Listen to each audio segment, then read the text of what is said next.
Steve Irwin, StingRay incident, September 4th, 2006. Steve Irwin, the man the world knew as the crocodile hunter.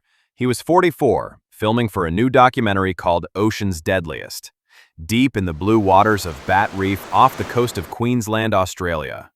The sky was clear, the sea was calm. It was supposed to be a short final shoot, just one more underwater scene before heading back.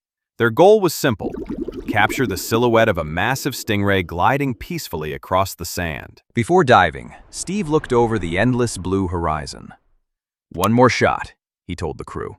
He always said that. One more animal, one more discovery. The ocean was calm, almost too calm. Steve, in his khaki diving suit, and cameraman Justin Lyons slipped beneath the surface. For minutes, everything was quiet. The sound of bubbles and the gentle pulse of the reef. But stingrays are unpredictable. They don't attack, they react. And this one suddenly felt cornered. As Steve hovered just a few feet above, the stingray lifted from the sand, its tail snapping upward with terrifying speed, striking Steve again and again. More than 100 blows in seconds. And one, a fatal one, pierced his chest, straight through his heart. Justin didn't realize the severity, not at first, but then he saw the cloud of red spreading through the water. He dropped the camera and rushed to help. The camera kept rolling. Bubbles drifted upward as Steve clutched his chest. Justin called his name. No response. For a few seconds, there was only the sound of the ocean. Still, quiet, endless. Steve surfaced, gasping, clutching his chest. They pulled him aboard the research boat. Justin pressed on his heart, shouting for help, while another crew member radioed the mainland. But the wound was too deep. The barb had torn through his heart and lungs.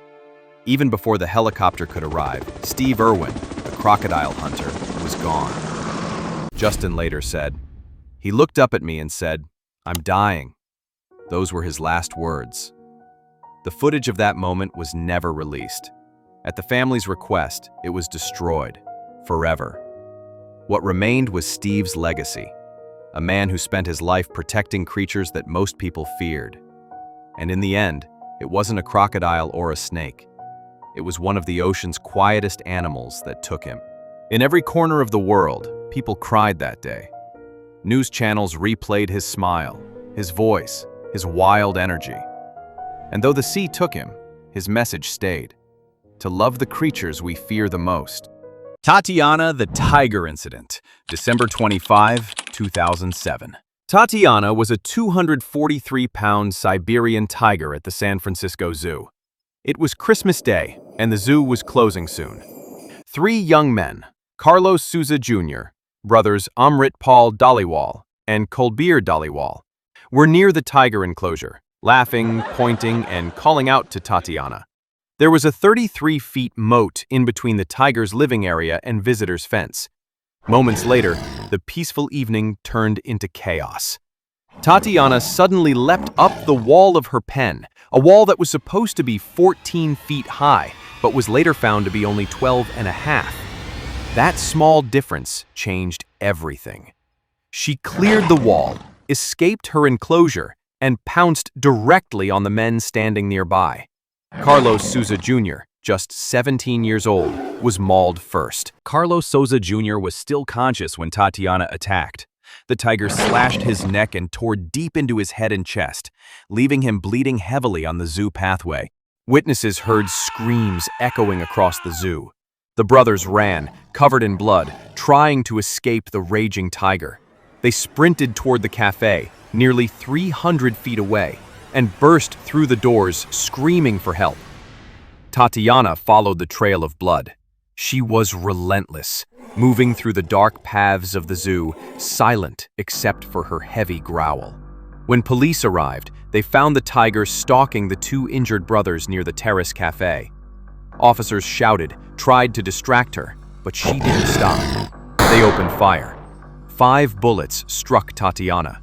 She collapsed and died instantly. The attack lasted less than 20 minutes, but by then, Carlos Souza Jr. was already gone. Investigations later showed that the tiger's wall was too low and that the men may have been taunting her before she escaped. Tyke, the Elephant Incident, August 20, 1994, Honolulu, Hawaii. It was a Saturday afternoon in Honolulu. Inside the Neil Blaisdell Arena, the circus crowd was cheering as the show reached its final act. The star performer was Tyke, a 20-year-old African elephant, massive, intelligent, and known for her unpredictable temper. Her trainer, Alan Campbell, led her into the ring for the finale. Tyke was supposed to bow, lift her trainer, and circle the arena one last time. But instead, something went terribly wrong.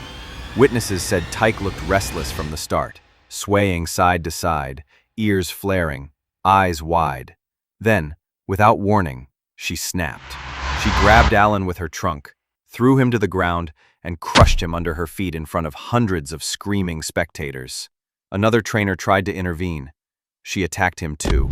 The crowd scattered in panic. Tyke stormed out of the arena, bursting through the side doors and onto the streets of Honolulu. For nearly 30 minutes, she rampaged through the city, bleeding, terrified, confused, as police cars surrounded her from all sides. Officers shouted for people to stay back. Then came the final moments. Police opened fire. 87 bullets were fired before Tyke finally collapsed, her massive body crashing onto the hot asphalt. Alan Campbell was pronounced dead at the scene. Another circus worker was critically injured. Harambe Incident, May 28, 2016. Harambe was a 17-year-old western lowland gorilla at the Cincinnati Zoo in Ohio. That afternoon, a 3-year-old boy visiting with his mother, Michelle, managed to slip through the railing and fell nearly 15 feet down into the gorilla enclosure. The impact was loud enough for people nearby to stop and stare. Visitors rushed to the edge of the barrier, shouting for help. Below them, the boy sat still, frightened, surrounded by shallow water, concrete walls, and the echoes of panicked voices above. Moments later, Harambe appeared from the far end of the enclosure. He stood tall and powerful, his black fur wet from the moat. For a moment, he just watched the child, curious, silent, almost gentle. It looked like he was protecting him. But the screaming crowd made him uneasy. As the shouting grew louder, Harambe became restless. He grabbed the boy by the leg and dragged him through the water. The sound of splashing mixed with the cries of the people above. Some begged the zoo to stop him. Others screamed for the boy's mother. Seconds turned into an eternity. The zookeepers arrived, rifles in hand, trying to assess the situation. They knew a tranquilizer dart would take too long to work, and one sudden movement from a 400-pound gorilla could be fatal. There was no time left. They aimed and fired. A single gunshot echoed through the enclosure. Harambe collapsed instantly. The boy was pulled to safety, alive, with only minor injuries. If you enjoyed the video, do leave a like and subscribe.